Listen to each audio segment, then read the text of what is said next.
अस्सलाम वालेकुम। अब देख रहे हैं पाक सिंध 24 न्यूज में हूँ आपकी होस्ट नादिया शेख। सखर से रिपोर्ट कर रहे मोहम्मद लतीफ मुगल। सखर बोर्ड के जेर इंतजाम 9वीं और 10वीं जमात के सालाना इम्तिहानात बोर्ड की जानिब से बनाई गई टीमों के मुख्तलिफ इम्तिहानी मराकज के दौरे।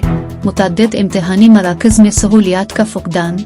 कई मराकज में बिजली और रोशनी का नामुनासिब इंतजाम तलबा के लिए परेशानी का बाइस बन गया। तफसीलात के मुताबिक सखर के सानवी और आला सानवी तालीमी बोर्ड के जेर इंतजाम 9वीं और 10वीं जमात के सालाना इम्तिहानात शुरू हो गए हैं, जो 10 मई तक जारी रहेंगे। सखर बोर्ड की जानिब से सखर, खैरपुर और घुट की अजला में 200 से जायद इम्तिहानी मराकज कायम किए गए हैं, जहां पर 9वीं और 10वीं जमात के 1,05,073 तलबा इम्तिहान दे रहे हैं। इम्तिहानात के पहले रोज 9वीं जमात का इंग्लिश और 10वीं जमात का उर्दू, सलीस और सिंधी के पर्चे लिए गए, जिसके दौरान चेयरमैन बोर्ड सखर रफीक अहमद प्ले की सरबराही में मुख्तलिफ टीमों ने अचानक इम्तिहानी मराकज के दौरे किए और इम्तिहानात के हवाले से इंतजामात का जायजा भी लिया। ताहम इम्तिहानी मराकज के दौरे पर मुतअद्दिद इम्तिहानी मराकज में पानी और बिजली की सहूलियात का फुकदान नजर आया।